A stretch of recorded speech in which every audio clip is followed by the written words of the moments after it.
പിന്നെ ഇവിടെയുള്ള ആർക്കും ഇപ്പൊ ഒരു ബോധവും വിവരവും ഒന്നുമില്ല. അതുകൊണ്ട് ഞാൻ കുഴിപ്പളത്തേക്ക് പോവാ. കുഴിപ്പളത്ത് പോയാൽ പിന്നെ അവിടെ മൊത്തം പ്രശ്നമല്ലേ? ശരിയാണല്ലോ, അവിടെ പ്രശ്നമുള്ള. എന്നാ ഞാൻ വേറൊരു സത്യം പറയട്ടെ, ഞാൻ കുഴിപ്പളത്തല്ല പോകുന്നത്. പിന്നെ ഫ്രണ്ടിന്റെ വീട്ടിലേക്ക്. എനിക്ക് അവിടെ നിൽക്കുന്നതിന് കുഴപ്പമൊന്നുമില്ല. പിന്നെ അവക്കും മാസം ചെറിയൊരു തുക വാടക കൊടുത്താൽ മതിയല്ലോ. അതിനിപ്പോ എവിടുന്ന് പൈസ? സിദ്ധോളിന് ഇനി പൈസ എടുത്തില്ലല്ലോ. ഉണ്ടായിരു വച്ചേ. ലച്ചു, നീ സീരിയസ് ആണോ? എന്റെ അമ്മയ്ക്ക് എന്താ തളിക്ക് ഓളോ? ഞാൻ കുഴിപ്പളത്ത് പോകും. ഒന്നാമത് ഇവിടുത്തെ ആർക്കും ഒരു ബോധവും വിവരവും ഒന്നുമില്ല. എന്റെ കൊച്ചെന്തേ? നീ എവിടെയും പോണില്ല, നീ ഇവിടെ തന്നെ ഇരിക്കും. ഞാൻ പോവും. നീ പോവൂല. ഞാൻ പോവും. ഇല്ല, പോവൂല. അമ്മായി കയ്യിൽ നിന്ന് നീ പോവൂല. അമ്മായി കയ്യിൽ നിന്ന് ഇല്ല. അയ്യോ, എന്റെ അമ്മായി കയ്യിൽ നിന്ന് വിളിക്കും. പോവൂല. എന്റെ അമ്മായി ഒന്ന് കയ്യിൽ നിന്ന് വിട്. വിടൂല. എന്റെ അമ്മായി വയ്യാത്തത്. ഇങ്ങോട്ട് മാറ്. ഇങ്ങോട്ട് മാറ്. എന്താ അമ്മായി മരുമകളുടെ പ്രശ്നം? എന്തൊരു നാണക്കേടാ ഇത്. ഒരു നാണക്കേടും ഇല്ല. ഇവിടെ ഇതൊക്കെയാണ് പതിവ്. ബന്ധങ്ങളൊന്നുമില്ല, അടി മാത്രമേ. ഈ ലച്ചു ഉണ്ടല്ലോ, രണ്ടും കൽപ്പിച്ചിറങ്ങിയിരിക്കുക. ഇതോടെ ഈ കുടുംബം തോലയും. വേണ്ടേ, നീ നിന്റെ കാര്യം മാത്രം നോക്കിയാ പോരാ. നിന്റെ താഴെ കുറച്ചുള്ള പിള്ളേരുണ്ട്, അവരുടെ കാര്യം കൂടെ നീ നോക്കണം. അവരുടെ ഭാവിയും കൂടെ നോക്കണം. അതെങ്ങനാ?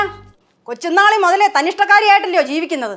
അമ്മ അവളെ മാത്രം കുറ്റം പറയാതെ. ചെറിയ പ്രശ്നങ്ങളായിരിക്കും ഇതുവരെ എത്തിച്ചത്. ആരുടെ ഭാഗത്താണ് തെറ്റെന്ന് നമുക്കറിയാമോ?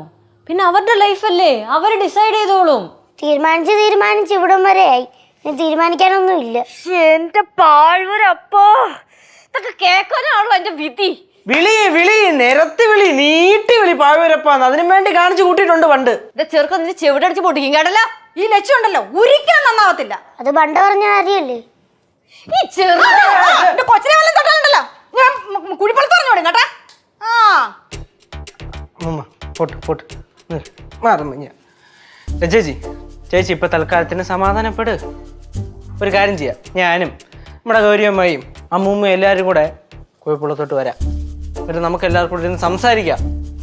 അവരൊക്കെ നമ്മളെ പറഞ്ഞാൽ മനസ്സിലാവും. അവരൊക്കെ നല്ലവരല്ലേ? അവിടെ ഉള്ളവർക്ക് ആർക്കും ഒരു കുഴപ്പമില്ല. ഈ കുഴപ്പം മൊത്തം എവക്കാ. അതെ, കുഴപ്പം മൊത്തം എനിക്കാണല്ലോ. അടിക്ക് സ്വയം നീ ശിക്ഷിക്ക്. അല്ലാതെ വേറെ ഒന്നും ചെയ്യാൻ പറ്റില്ലല്ലോ എനക്ക്.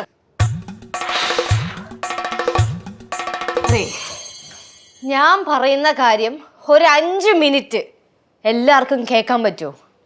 കേക്കാം. ഞാനും സിദ്ധുവും തമ്മിൽ യാതൊരു പ്രശ്നവും ഇല്ല. ഇവിടെ അച്ഛനും അമ്മയും ഇല്ലാത്തത് കൊണ്ട് സിദ്ധു ആണ് എൻ്റെ അടുത്ത് പറഞ്ഞത് നീയും കല്ലു 2 ദിവസം ഇവിടെ വന്ന് നിൽക്കാൻ. അതുകൊണ്ടാണ് അവിടെ നിന്ന് ഇങ്ങോട്ട് വന്നത്. അപ്പൊ നിങ്ങൾക്കൊക്കെ ഞാനും സിദ്ധു ഡിവോഴ്സ് ആവണം അല്ലേ? അപ്പൊ നിങ്ങൾ തമ്മിൽ പ്രശ്നമൊന്നും ഇല്ലായിരുന്നോ? പ്രശ്നം ഉണ്ടാവണമായിരുന്നു. ഇനി ഇത്ര നേരം ഞാൻ പറഞ്ഞ അമ്മയ്ക്ക് മനസ്സിലായില്ല? മനസ്സിലായി. തോരണം ഈ നേരത്ത്. വിളിക്കുന്നു. പറ സിദ്ധു. വീട്ടിലെത്തിട്ട് കുറച്ചു നേരേ.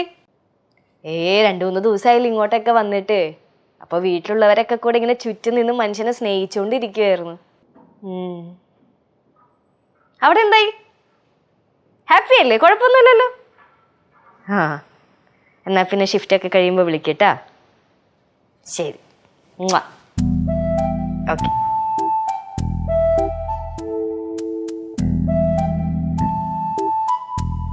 എന്ത് വേണോ ഉമ്മ? നാണം കണ്ടില്ലേ? ഞാൻ പോകുന്നു. എന്ത്? എന്താ പോ.